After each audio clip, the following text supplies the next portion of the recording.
Shri Venkateswara gold తాకట్టులో ఉన్న మీ బంగారాన్ని విడిపించి కొనబడును. ఏదో సంఘటన జరుగుతుంది.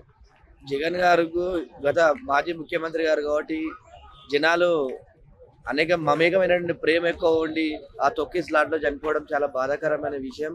ఎందుకంటే జగన్ గారు ఎప్పుడు వచ్చినా కూడా ఏదో ఒక ఇన్సిడెంట్స్ అయ్యి అలా జరగడము అనేది ఇబ్బంది. ఎందుకంటే కార్యకర్తలు ఉత్సాహం కొద్ది వచ్చి వారి కుటుంబాలను నష్టపరం చేసుకుని తప్ప ఇక్కడ ఏం లేదని చెప్పేసి అనుకుంటున్నాము.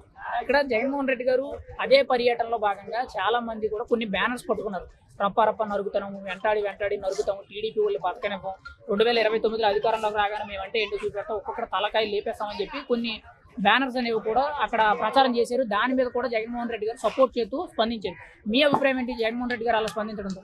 అది కరెక్ట్ కాదు. వాస్తవానికి జగన్ గారికి ఆల్రెడీ 5 సంవత్సరాల అధికారాన్ని ఇచ్చిన ప్రజలు. ఇవాళ గత ప్రభుత్వంలో జరిగినటువంటి అక్రమాలు అరజకాలని చెప్పేసి కూడా ఇప్పుడు కూడా ఎవడో యువత అట్లా ఉత్సాహం కొద్దీ అట్లాంటి పోచర్లు పట్టుకుంటే జగన్మోహన్ రెడ్డి గారు కూడా నరుకుదా చేస్తా అని చెప్పేసి అది సరికాదు. ఎందుకంటే గిట్ట మనం చూసుకుంటే కూడా మీరు ఒక ప్రజాక్షేత్రంలో ఉన్నారు కాబట్టి ప్రజాక్షేత్రంలో ఉండడం అట్లా మాట్లాడడం కరెక్ట్ కాదు. ఎందుకంటే మీరు ఇలా ప్రజల పక్షాన ఉండాలి కానీ నేను నరుకుతా కొట్లాడుతా అని చెప్పేసి అనేది సరికాదు.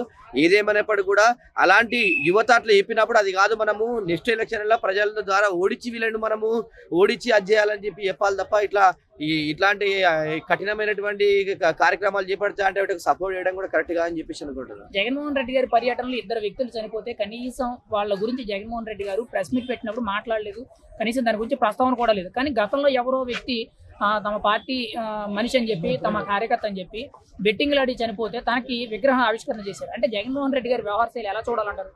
ఇప్పుడు అది గతంలో జరిగినటువంటి వాళ్ళకేమో స్పందిస్తారు జగన్ గారు. నిన్న జరిగినటువంటి సంఘటనలు మీరు స్పందించకపోవడం చాలా బాధాకరమైన విషయం.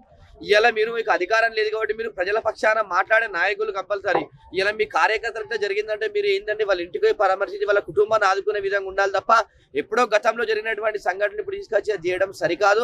ఏదేమన్నప్పుడు కూడా ప్రజల పక్షాన కొట్లాడండి, ప్రజల కోసం పోరాడండి. ప్రజల కోసం పోరాడితే రేపు మీకు భవిష్యత్తు రోజులలో అవకాశం ఇస్తారు. కానీ అంతే తప్ప మీరు దాడులు చేస్తాము, అది చేస్తాము, నరుకుతాము, కొట్లాడతామని చేస్తే కూడా ప్రజలు ఇప్పటికే మీకు 11 సీట్లు ఇచ్చారు. దాన్ని దృష్టిలో పెట్టుకొని మంచిగా ప్రజల పక్షాన మంచిగా పనిచేయండి, కొట్లాడండి. వచ్చే గవర్నమెంట్ మీకు మంచి అధికారం ఇస్తారు తప్ప ఇలాంటి గొడవలు కొట్లాడే సంకేతాలు మాట్లాడితే సరికాదు. ఎందుకంటే మీరు ఆల్రెడీ ముఖ్యమంత్రి చేసి అనుభవం ఉన్నటువంటి వ్యక్తి కాబట్టి మీరు ఇలా మాట్లాడడం సరికాదని చెప్పి నేను జగన్మోహన్ రెడ్డి గారికి తెలియదు. జగన్మోహన్ రెడ్డి గారి పర్యటనలు అనేవి ఈ ఏడాది నుంచి కూడా ఇటువంటి పరామర్శింపు కార్యక్రమాలు, అంటే ఎవరో చనిపోతే వెళ్ళి పరామర్శించడం, లేదంటే ఎవరికో ఏదో జరిగిందని చెప్పి అక్కడ వాళ్ళకి భరోసా కల్పిస్తున్నానని చెప్పి వెళ్ళి సపోర్ట్ చేస్తున్నారు. కానీ గత 5 ఏళ్ళు కూడా ఆయన ముఖ్యమంత్రిగా ఉండేటప్పుడు ప్రజలు ఎన్ని ఇబ్బందులు పడినా కానీ, ఎన్ని ఘోరాలు జరిగినా కానీ ఆయన తాడేపల్లి ప్యాలెస్ నుంచి బయటికి రాలేదని చెప్పి ఇప్పుడు టీడీపీ నాయకులందరూ కూడా ఆరోపిస్తున్నారు. అది ఎంతవరకు వాస్తవం, మీరేమనుకుంటున్నారు? వాస్తవం అండి. ఇప్పుడు మనం చూసుకోండి, రాలేదు కాబట్టి ఇలా ప్రజలు తీర్పిచ్చిర్రు. ఇలా గతంలో తెలుగుదేశం పార్టీకి 22 సీట్లు వచ్చినాయి.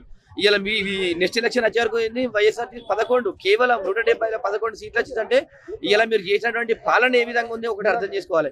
ఇలా మీరు ప్రజలకు అందుబాటులో లేకనే కదా మీకు ఎంత ఇచ్చారు. మీ నాన్నగారు చనిపోయాక మొదటిసారి పోటీ చేసినప్పుడు మీకు 75 సీట్లతో ప్రజలు జగన్ గారు రావాలని 75 సీట్లు ఇచ్చారు. తర్వాత మీరు 11 సీట్లకు పడిపోయారంటే మీరు అధికారం ఉన్నప్పుడు ఎంత ప్రజలకు అందుబాటులో లేరు, పరిపాలన ఏ విధంగా వేయలేదు కాబట్టి మీకు తీర్పునిచ్చారని చెప్పేసి అనుకుంటున్నాం. జగన్మోహన్ రెడ్డి గారి ఈ పర్యటనల మీద మీ అభిప్రాయం ఏంటి? జగన్మోహన్ రెడ్డి గారు రాజకీయాల్లో ఇంకా ఎదరికొచ్చే అవకాశం ఉందా? ఒకవేళ 29 అధికారంలోకి వస్తే ఈ రప్ప నరుకుతామని చెప్పి ఏవైతే వ్యాఖ్యలు చేస్తున్నారో అవి జరుగుతాయంటారా? 100% అట్లా మాట్లాడు సరికాదు. ప్రజాక్షేత్రం ఉన్నప్పుడు అట్లా మాట్లాడద్దు. ఎవరైనా తప్పు చేస్తే అట్లా కాదు ఇట్లా అని చెప్పేసి మనం మాట్లాడేటువంటి నాయకులు అట్లుండాలి తప్ప ఇలా ప్రజల పక్షాన పోరాడతాం కాబట్టి మేము నరుకుతాము, కోస్తాము, కొట్లాడతామంటే సరికాదు. ఏదేమైనప్పటికీ కూడా జగన్మోహన్ రెడ్డి గారు ప్రజల గారికి సమస్య ఉంటే నేరుగా వెళ్ళి ప్రజా సమస్యలు పరిష్కారం చేయండి తప్ప ఇలా కొట్లాటలు చేస్తాము, గొడవలు చేస్తాము, కొట్లాట చేసి మేము ఇబ్బంది చేస్తామనే కార్యక్రమాలు చేస్తే మీకు ఆ 11కు కూడా 1 సీటు కూడా రాదని చెప్పి మీకు తెలియజేస్తున్నాం. ఏదేమైనా ప్రజల పక్షాన కొట్లాడండి, ప్రజల పక్షాన పోరాడండి. ప్రజల పక్షాన నుండి మేము ప్రతిపక్షంలో ఉన్నప్పుడు ప్రజల కోసం ఉన్నారని చెప్పేసి మంచి కార్యక్రమాలు చేస్తే మీకు అవకాశం ఇస్తారని చెప్పి తెలియజేస్తున్నారు ప్రజలు.